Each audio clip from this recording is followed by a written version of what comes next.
Okay, we are recording. All right, well, let's bring the meeting to order then. Western Lane Fire and EMS Authority, June 8th, 2020, 5:02 p.m. First off is the matter of the agenda.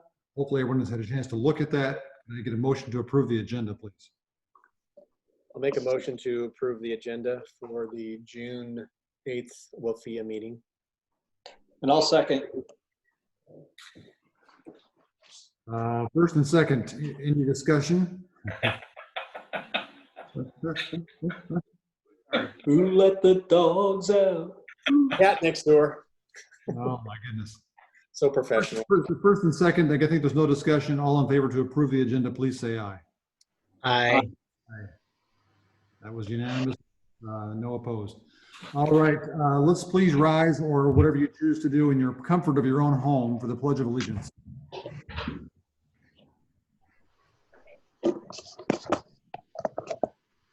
I pledge allegiance Allegiance to the flag of the United States of America and to the republic for which it stands, one nation, under God, indivisible, with liberty and justice for all.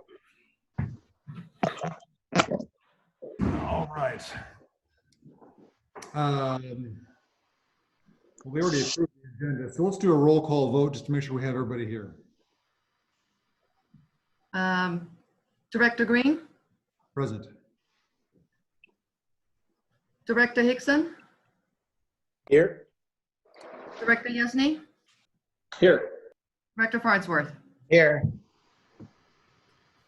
All right, thank you very much. Before we get on to new business, I know we have one citizen present, welcome RJ, and also one Siuslaw Valley director present, so in the capacity of this board is also a citizen. As we all know, WLFEA is not a taxing district, so we're not going to have a public comment section during this meeting. However, if anyone has public comments or questions or concerns, please put it in writing and address it to the board, and we will enter it into the public record. So with that, we will move on to new business, and I'll turn it over to Chief as the budget officer to discuss. Thank you, Director Green. So we're here because we need an approved budget for Western Lane Fire and EMS Authority. And SVFR approved a budget for the authority that is different than the budget approved by Western Lane Ambulance District. So we're hoping that the Western Lane Fire and EMS Authority Board can resolve those differences, and can we come up with a budget that's approved by or acceptable to both boards. So in order to help facilitate that, we've generated a third budget, which does provide some cost savings. We hope hits the middle ground between what SVFR is trying to accomplish and what Western Lane Ambulance District is trying to accomplish. So if you can see that, and I'm going right to the personnel services. There's no changes in material services proposed. And then the LB10 summary, you can see what the differences are total. But in personnel services, because that's 90% of what WLFEA expenses are in personnel services. So the biggest change that we're proposing is that we had Jim Dickerson's position open, so we've dropped that. So that would be a direct savings in wages of about $100,000, probably with benefits. Fully burdened is probably about $150,000 from that position. As you know, we were trying out Matt as operations chief for both agencies. That is still working great. Matt is doing a fantastic job. I have no doubt that will continue, that he'll continue doing a great job. So I'm comfortable with dropping that ops chief position. We're also going to use it possibly as a training chief position. But again, if we're dropping something, I mean, that would be the easiest one to drop. We would continue with the training programs each agency has. They're going well. So I don't think there's any issue there. So, and then you look at, I mean, it looks a little bit complicated having those three budgets, but I'm going to go through the changes. And certainly if you have any questions, of course, feel free to ask. So out of the WLFEA employees, that only 2 are eligible for step raises. That'd be Holly and myself, the fire chief. So we've got that in there. Now we've put in a 2.5% COLA for the other employees. So no employee would be getting a step raise and a COLA. It'd be either or. And then most of these changes, as we go through those, will only impact Holly or Mary. Dina, Matt, and I have contracts, or I have a contract, and Matt and Dina have employment agreements. And I'll point out where it impacts us or won't impact us, and who it does impact. So for healthcare, we propose going to option 4, and that seems to be consistent among both agencies, and switching to a 90-10, so 10% employee paid, 90% covered by the employer. This will be different for SDFR employees who are now 100% covered. So Holly is already at 90-10, so that would not be any difference for her. It'd be a little bit cheaper since we're going to a cheaper healthcare plan, so her 10% would be lower. Mary would be going from 100% to 10% that she has to cover, so that would be a drop or a cost to her. Again, Matt, Dina, and myself, by contract, we're 100% employer paid healthcare, so that wouldn't have an impact on us. We're proposing going to a $1,500 VIVA, and that would result in a $1,500 decrease for Matt and for Holly. They're currently at a $3,000 VIVA, which is what Western Lane Ambulance District gives to employees with spouse or family members. We're recommending no changes in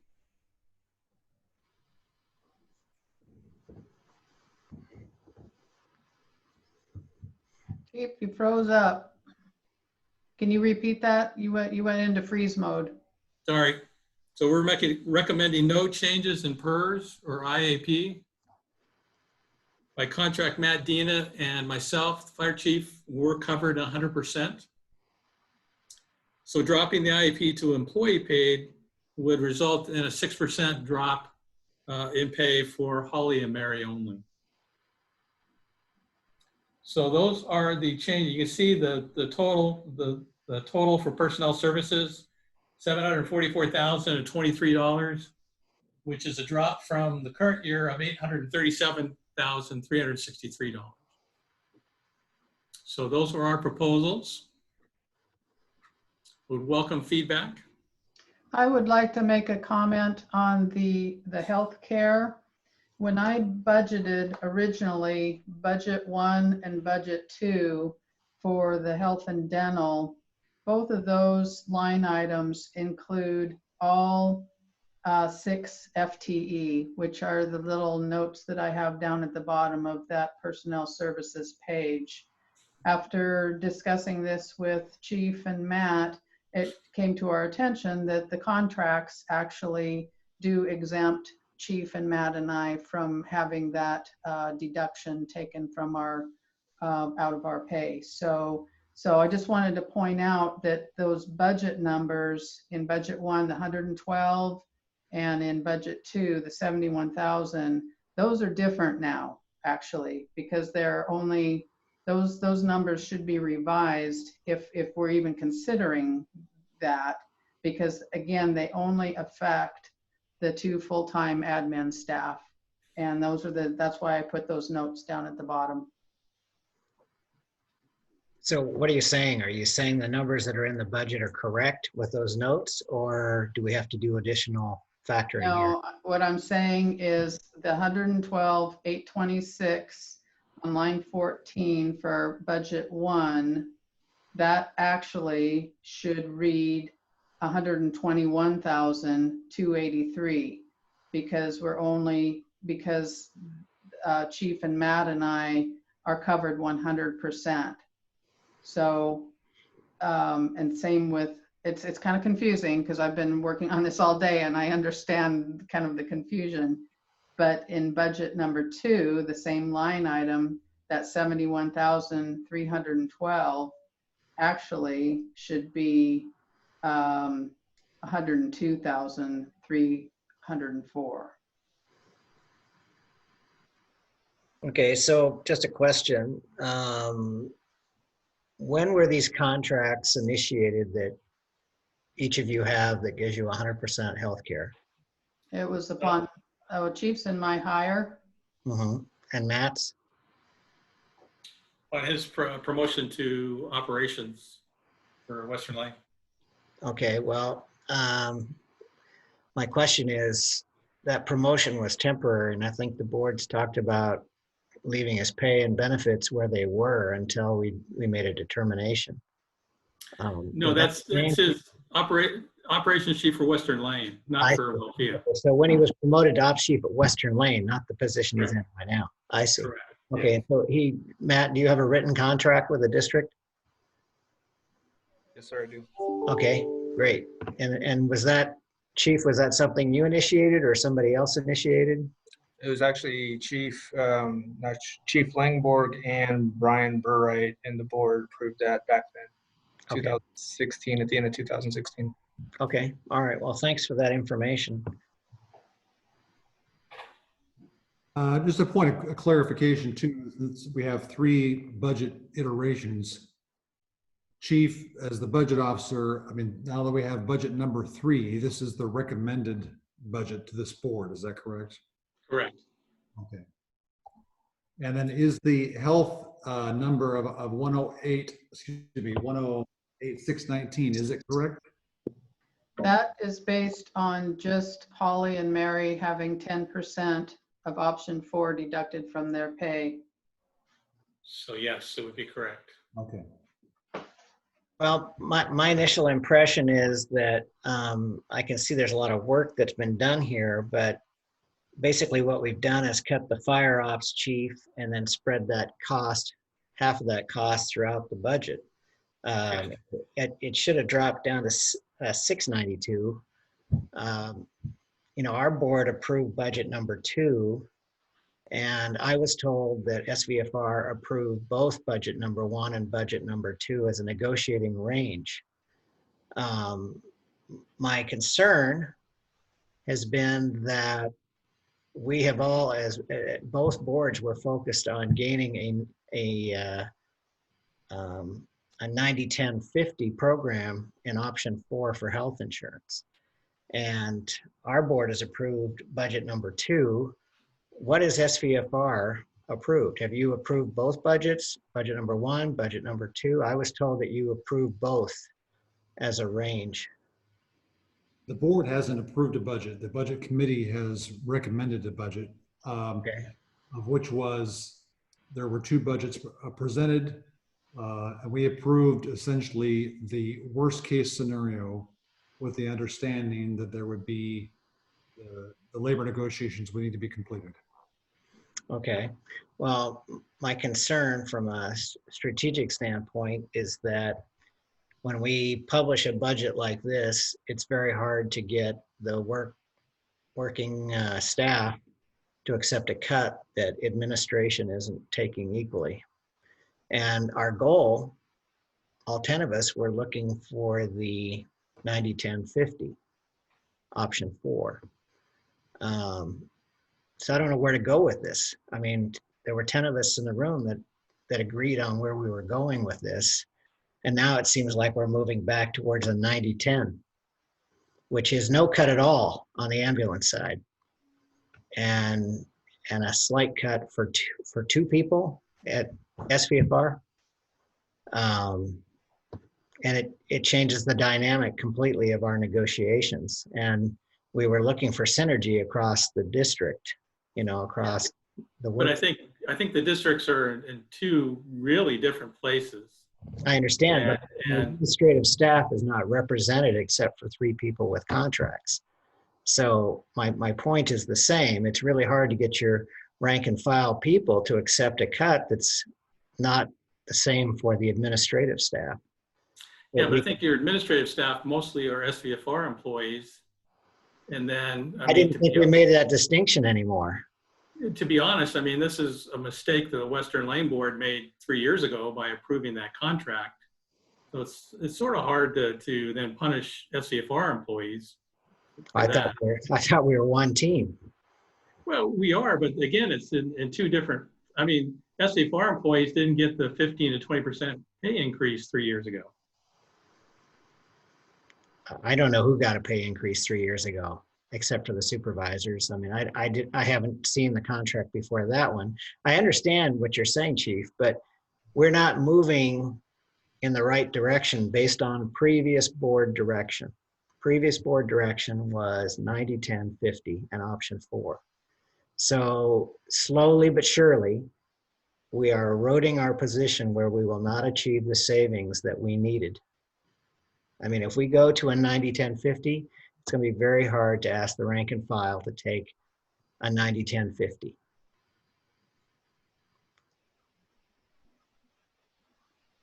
And our board approved budget number 2. Apparently SVFR approved worst case scenario would be budget number 1. Is that right? Worst case scenario? That's correct. Okay, that's worst case scenario, but they were hoping for something closer to budget number 2. Am I right? I would leave that up to the SVFR board members to They can comment on that. answer. They can answer. Yeah, I mean, that was the, you know, we went for budget number 1, worst case scenario, with the idea that we would, as much as we could, move to budget number 2. Right. And now we have this third iteration, which is just, let's get rid of the training officer, but spread COLAs and, you know, looks like the PERS pickup is back in there and the 50% for spouse is back in there. So we're moving completely in the opposite direction of where we started as 2 boards. Now we're basically just going to 90-10, where we already are. We're already there at Western Lane. So there's SVFR is not there at 100%, so it would I be know, a no, cut maybe- for maybe- SVFR. I agree. And I thought we had agreed as a group of 10 to go together on a common plan for our districts. So if we're not common, then maybe we shouldn't be affiliated, because this is not a good draw on our budget to have to match what you guys decide to do after a big tax increase. Western Lane's completely separate. I mean, they can decide whatever they want to decide on.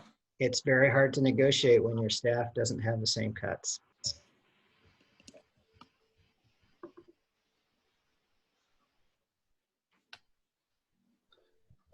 You know, we talked about the equity in our community, about your average employee in the community we live in. They don't have this kind of Cadillac healthcare. They don't have 90-10. They have 90-10-50, and they pay a lot more for their health insurance than our employees are paying for theirs. They don't have a VIBA that picks up their deductible and copays. We talked about equity for taxpayers, and that's why we voted for budget number 2 as a group of 10 directors. This is moving in the opposite direction. This continues the same pattern we've had in the past. And is not budget number 2 assuming that we have the success with the to be determined labor negotiations, correct? Mm-hmm. Yeah, we- budget 2 is closer to what we voted for as 10 members of 2 boards. I think the training officer position should come out of there in any event, but it shouldn't float $50,000 of that to employee benefits for WLFEA. I mean, that was a proposal that we've never put in place yet. I think it's very unlikely that budget 2 would be approved by the SVFR union, and that we'd have to go to arbitration, and we'd likely lose that in arbitration. I understand. I understand that. I know there's an arbitration that can occur on the SVFR side, but we are giving up that argument right now by voting for a budget that doesn't ask for what we agreed to as 10 members. We are giving that up right now, because as soon as our rank and file realize that everybody else is getting their 90-10, but they're the only ones that have to contribute 90-10-50, we're just giving that up. So we better find some other savings in our contract to make up for it, because it isn't here. I'd like to hear also from other directors. Rick, I just see you unmuted. Were you preparing to say something or? Yeah, I have some questions. I understand what Director Farnsworth is saying. I think we are in a transitional process here. We have contracts and, can you hear me okay? I'm kind of going in and out because I'm going over to the spreadsheet. Yeah. Can I ask if, a couple of questions. One is the training. We've taken out the ops chief, but it was also the training position. How is that position then not going to be filled, and how are we going to provide that service? Well, Rob Chance would continue doing it for Western Lane, and Kyle Roscoe for SVFR. And then Matt would be the operations chief for both agencies. Okay, so Matt, you're satisfied that we can do this and have adequate training to the level that we've been accustomed in our 2 districts? I'm satisfied at this point. We could do it. Yes. If we're looking at drastically making cuts, then no, it would be very difficult to manage both districts that way. The reliance that I have to both districts is onto the captains and the training officers. That's just chain of command, span of control. Okay, and from what I see here, the proposed budget looks like it's actually less than proposed budget 2. Budget 3 is. So the cost of Western Lane would actually be less than what we have currently approved in the budget. Is that right? Correct. So in reality, we are contracting for an outside service here, and the service that we would be proposing actually is costing less than we have in our current budget at Western Lane. Correct. It's costing us less, but it's going to cost us more because it will erode the negotiating positions that our attorney is asking for at the table. Yeah, well, we have a 1-year contract. We're going to be negotiating again within 6 months. And this fits, I think it's actually quite a sacrifice asking of the current staff at their rate. So, and we don't have an approved contract yet on the negotiation. So I'm not sure where we're going to end up on that. So I think this is pretty creative. Can I finish, please? Sure. I think it's very creative and it fits our budget. I'm actually, I think this is I was coming in without an idea of how we were going to solve this issue. So I'm quite happy to see that this can be proposed and we can offer the services that we need, and it fits within the current contract or the current budget as approved.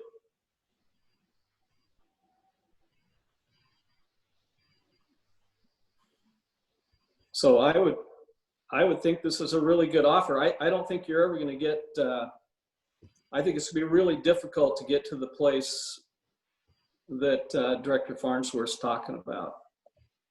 And I don't know that in negotiations is going to get to that point either. So to me, can I, just a second, please. If this is we have a line item in our budget that really how we get there, maybe not as important as getting to that number. And I think this gets to that number, which I'm very pleased to see. Well, I disagree. And I respect your view, but we can be penny wise and pound foolish here. We have spent hundreds of hours working as a labor committee trying to come up with a package of cuts that kept our revenue above our expenses. And we came up with a range, and we came up with items that we wanted to see changed in the contract for 2 reasons. One, they were possible areas where we could save money. And number 2, they improved the optics of the excesses in the contract. Now, if we back down from all of the things that we agreed to in those sessions, we're just going to be looking at saying, okay, everything's fine. You just don't get a COLA this year. That's basically where we're going to be. So how's it going to be any different next year? I mean, why did we waste our time? Why did I waste my time? Why did we as 10 members get together and talk about the optics of what's fair to our community and what's fair to the citizens? A 90-10 plan with the kind of VIVA they have, that's not fair to any citizen in Florence that works for a private company. and for most government agencies. That's just not fair. It's just not right. And so we got together and we talked about it and we agreed. And now we're backing away from it because, oh yeah, it's getting a little hot in the kitchen now. So now there's a little pressure. Now we have all kinds of nuances about how we want to tilt the table and kick the can down another year down the road. I don't see it being any different a year from now. You know, apparently we don't lack the resolve to represent taxpayers and their concerns, which is why we were elected. That's very disappointing to me. Now, I grant you, Rick, what you said is correct. It is $50,000 cheaper than budget number 2, but it is going to cost us a whole lot more than $50,000 at the negotiating table. Well, I think that's yet to be determined and hard to figure out. How much I guarantee it's going to happen. I'll give you the total when we get a contract because it'll be there. Do you know it's any different than where we would be right now? I don't think you do. I think we had 10 members of our board that agreed on a health package. We should stick with the health package. A proposal. Yeah, it was a proposal. We all agreed on it. Chief even said that he wanted to focus on the health insurance changes. This was an area that he thought really needed to be addressed. We're really not addressing it. We're just really keeping it right where it is. No, by going to option 4, I mean, that's considerable savings to the district. Yeah, but the equity is that our employees need to participate in their health insurance costs. They need to have a program where they have to pay something for health care. Right now, they don't have to pay deductibles and copays because we give them a VIBA. Where else does that happen in Florence? Where? But you're talking about Western Lane. I mean, SVFR gets much less of a VIBA. They get a VIBA, period. Where else does this happen in Florence? Is there a VIBA at the bank? Is there a VIBA at the city? Is there a VIBA at the casino? How about the hospital? There's an HSA program at the hospital. HSA is fine. Is it a VIBA? I'm just saying. Well, that's the same, I believe. That's what I thought, but I could be wrong on that, but I thought they were similar. I'd like to jump in here, and I don't know if Ned, if you're prepared to express a thought or an opinion, make sure that all directors of Western Lane Fire and EMS Authority have a chance to kind of speak to this. What I will say too is that I agree in principle with what Larry is saying, but I think as time went on, we didn't start either with the idea of a 1-year contract. We're going into likely a prolonged recession or not. And I think there's so much that is yet to be determined and to be discovered, which is what has led us to a 1-year term. So, but I'd like to hear, Ned, you know, if you're prepared to kind of comment on this and give your view. Well, you kind of struck a little bit on what I was going to say, which is one of the reasons that I was talking about a 1-year contract early on was because of the situation that we're in, because of pandemic situation, because of the financial situation. I felt like this was not the time to make a giant cut to everything because we really don't know where we're going to be a year from now. And to me, it felt like if we could revisit this in a year, make some manageable cuts now that isn't to the bone, then we could get through that year, have a better idea where we're going to be at financially in both districts, and then decide what we really need to do. But we've already sort of precedent of moving in that direction. I know when we first started talking, which was quite a while ago, a lot of the stuff we're in the middle of now had not quite transpired yet. And I think part of the reason this has evolved is because we've got a better understanding of the concerns that we have in front of us in the near future. And to me, the 1-year contract was an opportunity to make some manageable cuts that make sense to carry us over through the next year, where at that point we have a better idea of where we really need to be. And I think the staff and the community, because a big part of this is going to be the community understanding why we're making these cuts. To be honest with you, right now, I understand what Larry is saying, and I agree that we've got to do something about the ballooning budget. At the same time, everything that I've seen is people are not behind that. They love their EMTs, they love their firefighters.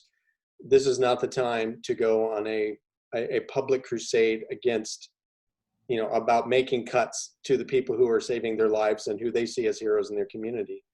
And, you know, I'm not trying to say this is all about public optics, but I think it's something that we need to consider because ultimately we are representative of the community and our taxpayers. So I think that's where the disconnect here is happening.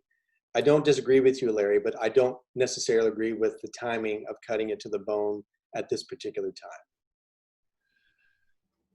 And we were looking at, go ahead, Larry, sorry. I agree with Ned, but I think that the community is largely uninformed about the economics in this district.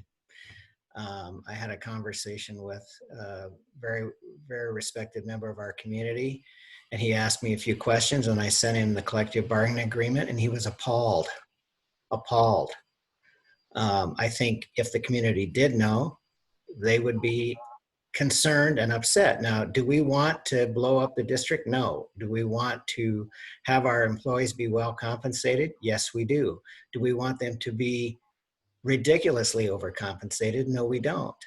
But I'm not suggesting we need to get all the cuts in 1 year, but what we have done through a series of budget maneuvers here is ended up with not much on the table.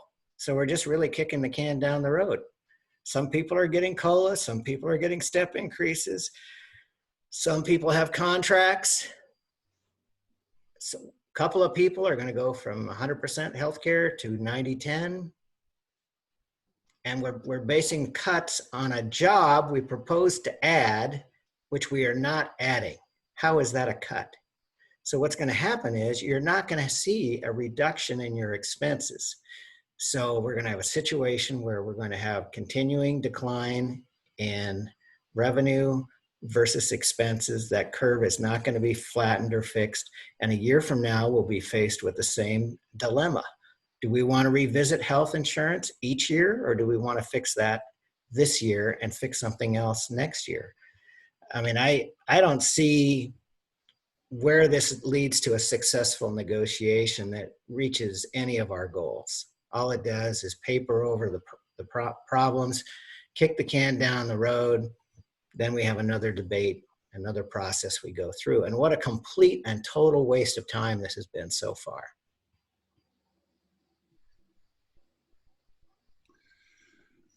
The chief has presented us a budget, and we have this discussion. I guess a reminder of this board, and I really realized too that the objective was to have consistency, essentially as if we are one team, but as if we were one company, one district. I don't know how we get there given the amount of in the present day, as Larry said, to a degree, we have contracts, we don't have contracts, we have a certain amount of compensation. But I do think that we need to set a budget that is with the expense that this company can control, Western Lane Fire and EMS Authority. And it may provide challenges for labor negotiations for the 2 taxing districts that fund this organization. But I think I don't see what choice we have right now, personally, given the fact that we are trying to kick the can for a short amount of time. I think we started the idea of how do we formally negotiate a contract on the fire and ambulance side, and we felt like that's going to be problematic because the cuts were so drastic that we need to do that. Let's go with 1 year and see what we can do. I think if we approve a budget tonight for the authority, that it has to be with the idea that what comes with both districts is some significant strategic planning and a continued push towards essentially a compensation culture that is equal amongst both districts, which then would include the WLFEA employees. But well, I certainly want to see that synergy. My concern, though, is that at our last meeting, our board approved budget number 2. And what were they approving? Were they approving just a number, or were they approving the concepts and ideology behind that budget? You know, if we approve a budget other than number 2, then our board needs to revisit this, because we gave direction as a board to the two representatives of this board, how we should vote. We received that direction. So if it were me, I'd say, okay, we can approve budget number 2 and we take the training officer off. That's what I would approve. Well, it was approved by the budget committee. The board didn't approve it. So Okay. it's up to the board to approve or deny it. Okay, so I think that's worthwhile commentary, Chief, because I think the role of the budget committee is not in operational. Now we have board members that sit on budget committees who then later get to act in their capacity of board members. But I think our primary role by public direction, by state guidance, is to approve and recommend a balanced budget. I don't disagree, Larry, that if there is some strategic and long-term impact on operations that affect budget going forward, that is the responsibility of the board, which both boards have yet to approve a budget. We haven't even gotten to that point yet. No, we haven't. Well, I appreciate the candid conversation that we can have, and I respect the fact that reasonable people can disagree. I wish that we were not in this situation. This is not fun for anyone. It's very difficult. You know, it's very awkward. But I know that our members of our budget committee have worked really hard. I mean, our labor committee have worked really hard. We've spent a lot of time. And if it was just going to get unwound at this point, what was the point of our volunteering or serving? To me, that's just very frustrating because it's been a complete and total waste of time. Because different factions and different people, different personalities have tipped the scale in one direction or the other, however they wanted this thing to fall, instead of following the direction that 10 people came up with when we were all in the room together. So my suggestion would be that since this budget hasn't been seen by either board, that both boards look at it and pick one of those three budgets. Because this group shouldn't be approving budget number 3. Our board's never seen that. They saw budget number 2, and they all around the room, even our budget committee said budget number 2. And they understood the rationale behind the budget because there are strategic initiatives in that budget to help right the economic situation in our district. And if we turn those upside down, we won't achieve those savings at the negotiating table. Okay, so then we wait another year. Do we do this all over again? Well, just a note that it wasn't a unanimous vote for budget number 2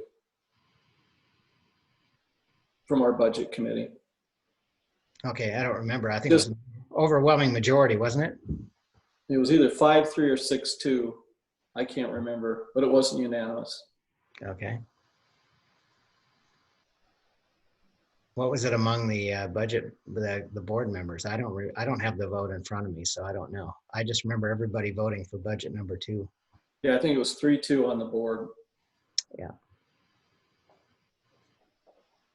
Well, this evening, what I would like to see hopefully happen, and this is the administrative budget of the authority, which is obviously subject to both taxing districts approving their budgets, because in that budget is the allocation of which they pay. This isn't the final say, but I believe that the Western Lane Fire and EMS Authority needs to bring forth a budget to Western Lane and Siuslaw Valley of here's the administrative costs, of which then I think both district boards, and that's the great thing is that we get to operate together, can hash and hammer through that. But I think at this point, management, the CEO of the company has brought forth a budget that seems to be responsible the total dollar. If operationally and strategically the boards disagree with that, I think that is the place to vet that. And I agree. What was said to me by 2 other directors was that it seemed imprudent to give these increases in compensation and health insurance and quote, if SVFR wants to do that, then they should pay the full freight of those increases. That's what I was told. Okay, so it was like, okay, Chief's made the point.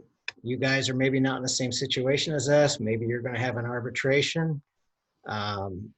Since we are apparently subcontracting for services, our situation is different. So if we want to stick with budget number 2 and you want to stick with budget number 3 or budget number 1, then you pick up the difference in cost over what we would have had from the budget we would have approved. So that's the other side of the equation. So yes, we do have to go back and discuss this as a board because we don't have, our board's never seen this budget number 3. They've seen budget number 2. So it would seem to me that if the sentiment I was given and what I heard overwhelming for budget number 2, we thought that the fire EMS chief training officer, that was still an open question. Nobody thought that was absolutely going to happen. But if there are going to be concerns about the WLFEA staff getting COLAs and a different health insurance package and that sort of thing, our board needs to hear that. If our board decides to go with it, I'm okay with that. If our board decides to vote, I will go along with the decision of the board, but they haven't seen this. Well, again, I think you make a very rational point, Larry. I think the point that I've heard from others on the Siuslaw Valley board, and I hesitant to say this here because this isn't the point, but I think that there should be some discussion too, is to the methodology as to how much each district should pay as a percentage. We literally picked out of thin air 5149 with not really any analysis. And I believe that that could be argued significantly that the ambulance district should pay more. Oh, I agree.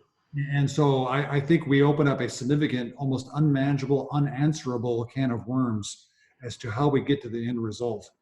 So And I agree with you. I don't want to count pencils, okay? But I'm just telling you what other directors have said to me. yeah. Well, we have in the agenda 3 budgets. We have had a good discussion, and management on behalf of Western Lane Fire and EMS Authority is recommending budget number 3.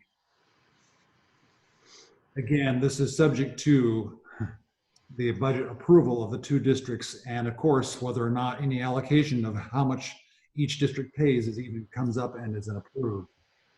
But is there any further discussion tonight we'd like to just bring up? And if not, is there a motion to accept the recommendation from the chief and as the budget officer, or any other motion?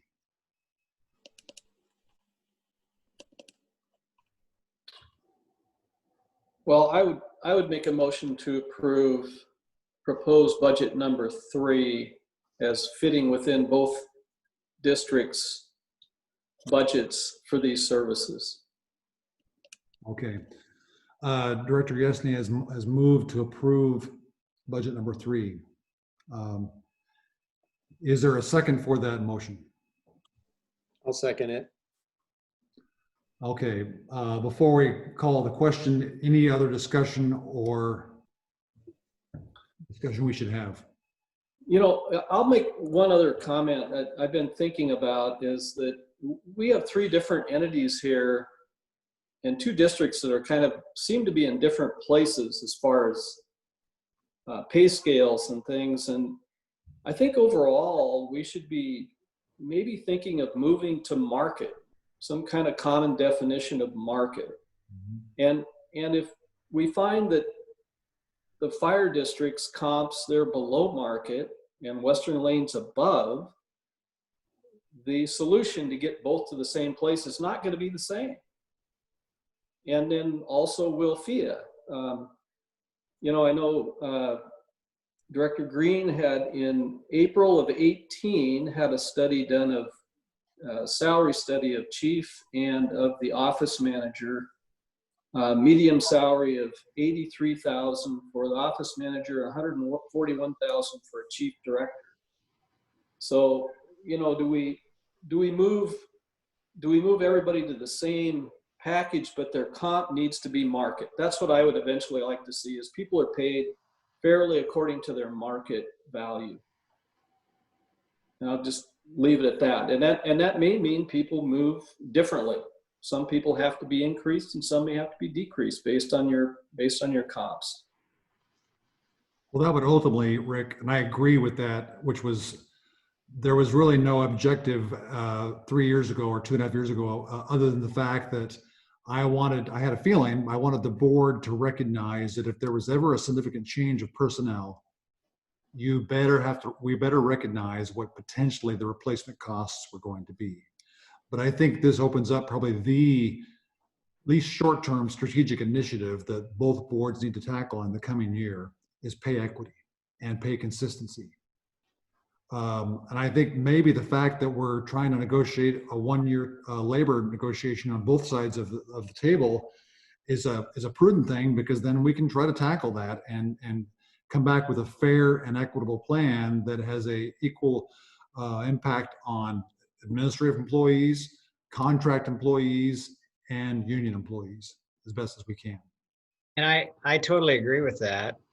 Thank you for that, Rick. You know, Janet Houston, she used to work at the fire district as the business manager.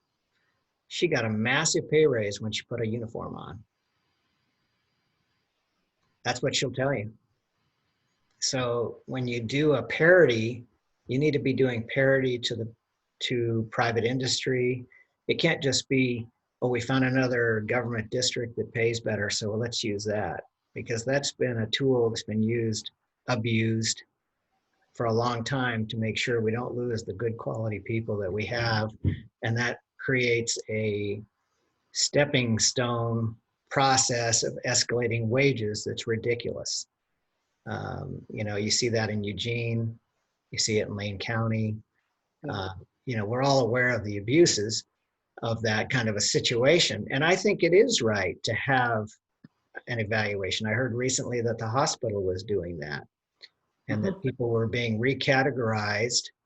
And, you know, we have situations where we have supervisors that make more than Matt, supervisors that make more than chief. And, you know, how do you fix those situations? You know, Right. if you try to freeze somebody where they are, what if they're early in their career making that kind of money? What happens if you are midway through this first year contract and we have turnover and we need to replace a supervisor? Do we immediately put somebody in that position? Are we obligated to, because the contract we're signing? I mean, there's a lot of problems with contract creep, or if you want to call it, you know, for example, Director Yesney mentioned that he's not a fan of COLAs, because COLAs have a way of just being additive with step increases. It just makes compensation ridiculous at some point. And, you know, the awkwardness of this is that we have wonderful people working for our district, and we have wonderful people on our staff at WLFEA. I don't like to be the person that's waving the flag saying, oh, by the way, if your job was down the street, it would pay $15,000 less. You know, that's a difficult situation we're in. There were mistakes made by Langborg and others before him that ratcheted up pay in a variety of positions and benefits in a variety of positions, where you have this kingdom building where the costs have gotten to be extreme and not fair to taxpayers. There's nothing wrong with having well-compensated employees. There's nothing wrong with that at all. And that should be our goal. But when you get such egregious examples of overcompensation, it's a problem. So I totally like the idea that Rick is mentioning. That's a process where you have to look at each position and the actual things they do. It's not enough to just say an admin assistant is an admin assistant. You've got to look at what they're doing. Are they an accounts payable clerk? Are they a human resources person? What exactly are they doing? And dig into those things to figure out if you're compensating them properly. Well, once you've figured that out, what if somebody on our WLFEA staff was overcompensated by $10,000? What do you do with that? How do you fix that? Well, Larry, I think too that a lot of this needs to be a directive and worked on in a strategy session, because I think besides just the pay, I think the district needs to balance a compensation culture and also with the taxpayer responsibility. I know, again, my experience in private enterprise is not compared to the same thing, but organizations say, we're going to pay at the top quartile, and this is how we're going to justify it, either because of limited labor pool, because we want the best people we can get, or by God, the taxpayers demand it. Given that, you know, when somebody dials 911, they want someone to show up who's going to take care of their spouse who's laying on the floor. Mm-hmm. So I think these are all great questions, and I really think that pay equity across the two districts and also the authority probably needs to be something that is addressed in strategic planning. Mm-hmm. Um, Well, I would suggest a substitute motion, and that would be that we approve budget number 2 as a range to budget number 3. I don't think we should be approving budget number 3. I think budget number 1 is out of the question anyway. But if we did budget number 2, budget number 3, we're staying true to what we're trying to ask for at the negotiating table. If we simply approve budget number 3, you might find some other places to save money because it isn't going to be in our labor contract. All right, so we had an initial motion and a second to approve budget number 3, and then there is a second motion now to approve budget number 2. A new motion, I should say, excuse me. So is there a second to approve budget number 2? And Larry, do you want to rephrase or reword? Well, I'd say approve budget number 2 through and to number 3. Approve both of them and just say that they are both possibilities depending upon how labor negotiations go. As a discussion point, I would say budget number 2 as proposed includes hiring a fire. Yeah, and I would say we have to take that off the table. We just have to remove that from that budget line. I mean, I'm trying to work with you guys and say, okay, it would be budget number 2. I don't think we were going to have a fire ops chief. There wasn't the sentiment for that on our board. So if you took the 100,000 off of there, the budget range would be 692,788 to 744,023.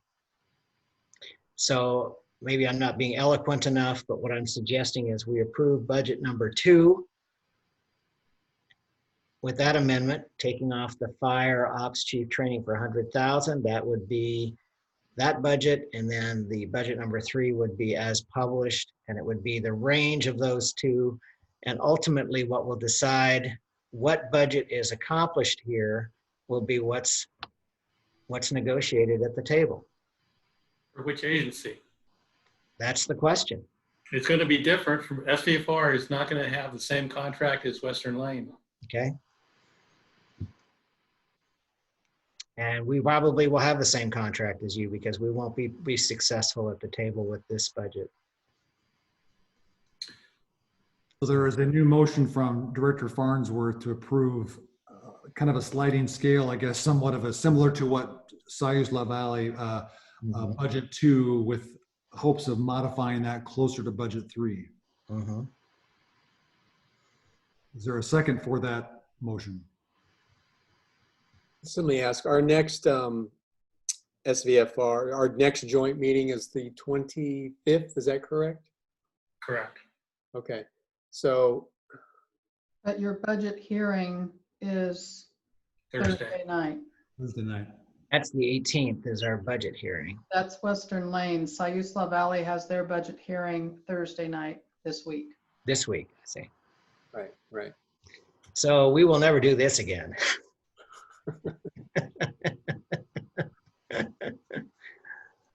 Okay, so I just want to make sure I understand this. So Larry, basically what you're saying is we would be approving, under your proposal, would be approving essentially a budget range.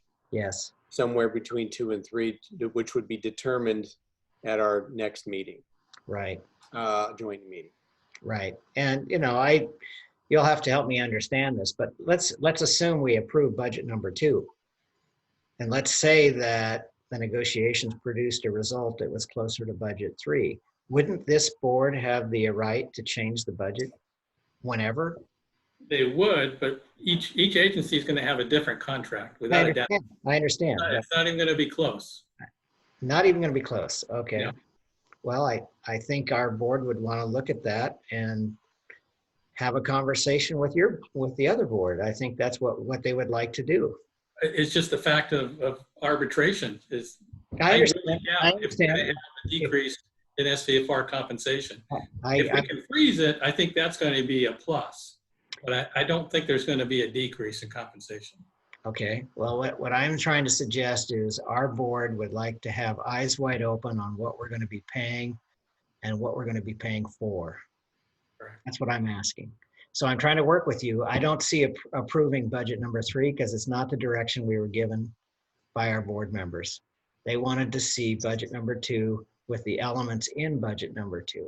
So the only way we can preserve that at the negotiating table is to approve a range. And where it falls out, we'll let our negotiating team do the best they can. If they Yeah, come but up, again, what range are you, there's going to be a different range for Western Lane. I grant you that. I grant you that. And the two boards will have to reconcile that. And we also have a timing issue. You have to have adopted budgets by June 30th, and labor negotiations are not going to be over by then. I understand. So what I'm saying is if you adopt budget 2 and budget 3, and we could do what Rick suggested, put some contingency in there if you wish. Isn't that part of what we did on contingency there, Rick? Yeah, we left some contingency. Right. So my view would be if you want to take budget number 2 and put the difference between 798 and 744 in contingency, we have a budget to approve. And we preserve some of our negotiating points. And then if it falls out one way or the other, we go with the result.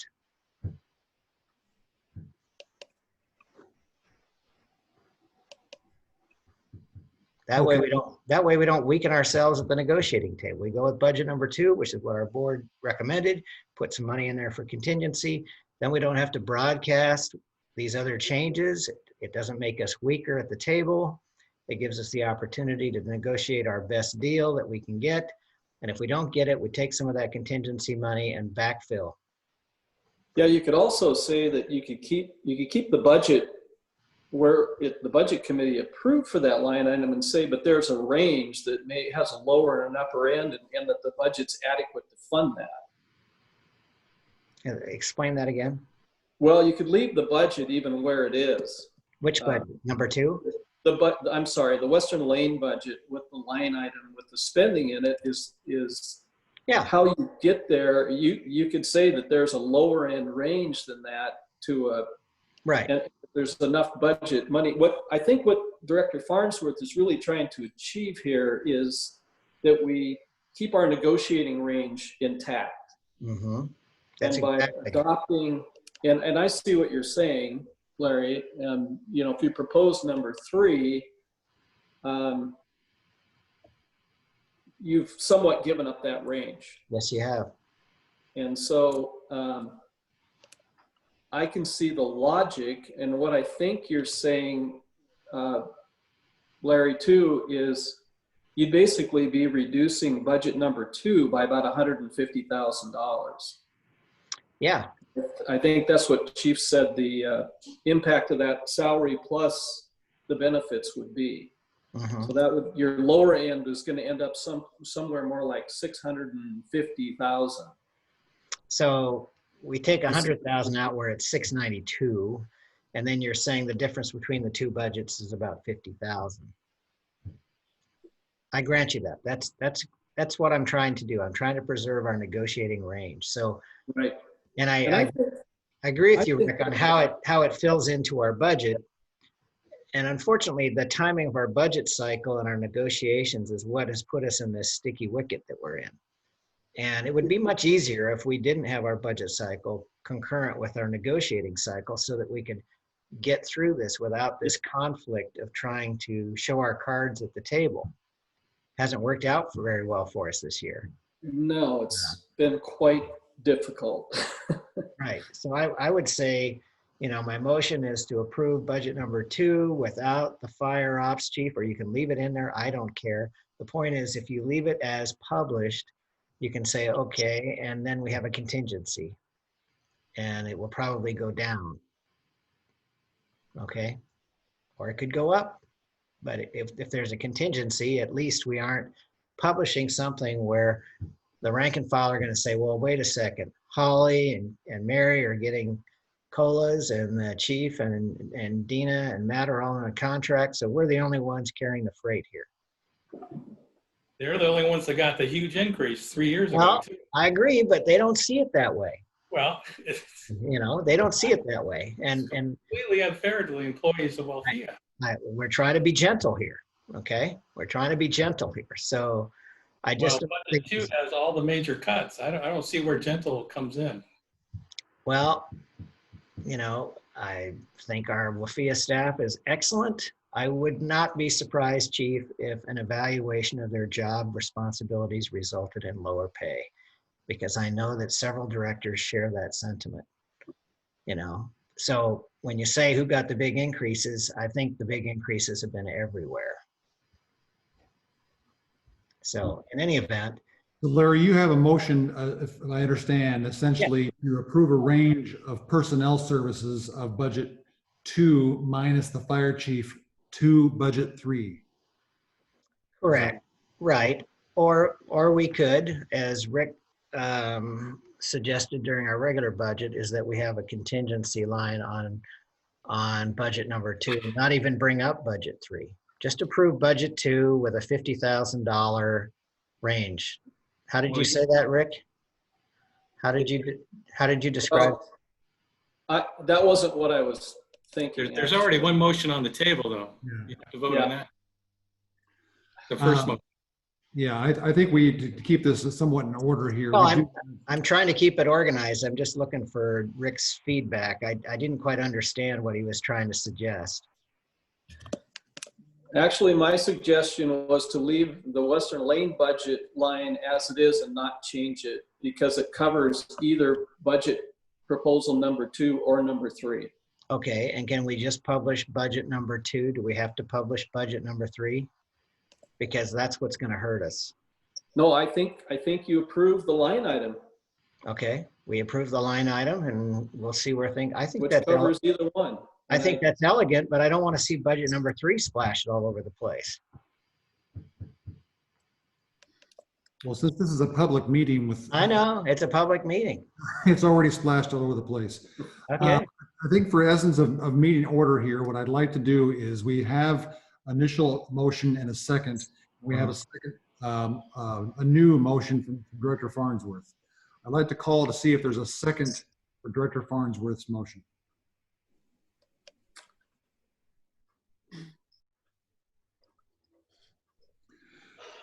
I think based on that, I'm going to say that motion has died. And I'm going to ask for the vote then on the initial motion, which was to approve budget number 3. We have a first and a second. I'm going to ask for a roll call vote, please. Director Green, Yes. Director, Director Hickson, Yes. Director Yasny, Yes, this is the hardest thing I think I've ever done, but yes. and Director Farnsworth. no, So that's passed. I think as a reminder too, that this is subject to both districts approving their budgets. And I do think that this is going to allow for some very fruitful and beneficial discussion amongst the boards, which is where strategy and discussion of operations in the future should occur. And I do think that this is probably the prudent step to take, given the fact that we also have 1 year to really accomplish quite a bit of work. And I fully support, I think the sentiment around the board is that we need a culture of pay equity and pay consistency really amongst the 3 organizations. And perhaps we will set ourselves up for some negotiation inability to have any kind of dry powder to negotiate, but I think we'll have to work through that over the course of the next year. well, I appreciate having a dialogue, and I appreciate you listening to my opinions, even if you don't agree with them. Each of us is doing our level best, and we are all volunteers here. We're spending hundreds of hours on this kind of work. And the truth is, if there are savings in our district, they're staying in the district. This is money that can be used for the public good. It's not going to get refunded to taxpayers. It's money that can be used in other ways to benefit the public. So it's just a question of priorities. I like the idea that Chief had that we need to move towards a model where personnel expenses are 70% or less. Right now we're at 78%. So how do we capture that 8%? There can be many different ways that we do that, whether it's health insurance or COLAs or step increases or new pay scales, or looking at job descriptions, or looking at the overtime model that we have, or looking at VIBAs or what have you. All those different things can be used to help us get to that appropriate model. It doesn't have to be one particular solution. It can be a whole host of solutions. But if we don't have the courage to stand up and say, okay, this is broken. It needs to be fixed. Are we going to fix it, or are we just going to let somebody else take care of it for us? You know, I had another director contact me from the past, and he said he tried really hard, but he said people in our boards felt such great affinity for our staff that when it came time to be realistic about compensation, pay, and benefits, it was a non-starter because people didn't have the courage to say, no, this is too much. This is not right. This is not fair or comparable to what other people in our community have who pay taxes and support this district. And that's the reaction I get when people read our CBA. When they read our CBA and they go, whoa, how did this ever happen? Well, you know, it may take more than one contract to fix that. But I hope that our staff understands our economic situation, and I hope that we gain the economies of scale in this contract and the next contract that sets our districts, plural, on a path forward that is sustainable. Because otherwise, we're just fooling ourselves. We're just not willing to be courageous enough to say, okay, I'm sorry, but this is what has to be fixed. Well, and I think too, Larry, that both boards are going to have to define what that model is, because I do think there's probably an appropriate balance between, financial prudency and managing our costs to the value that we get. Oh, absolutely, no question about it. I think, again, that's an operating model that the boards collectively will approve, might not be unanimous. And then it's our responsibility to say to the taxpayer, this is what we are bringing to you, and here's what it costs. Right. If they don't like it, they'll vote us out.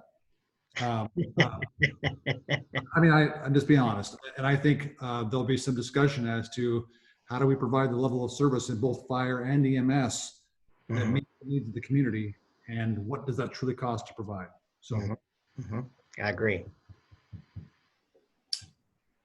Yeah, I think we got a ton of work ahead of us with the strategic planning too. It's going to be a huge commitment of time and energy to make sure we do that right in a fairly short period of time. So there's been a buckle up. tremendous amount that's been accomplished of both districts in the last 3 years. And for all of the staff and the directors that are on this call and those that are not should be proud of themselves. And I think we just need to continue to leverage that success for the benefit of our taxpayers and for the services we provide. And the strategy session is going to drive that. I think we'll continue on with good momentum.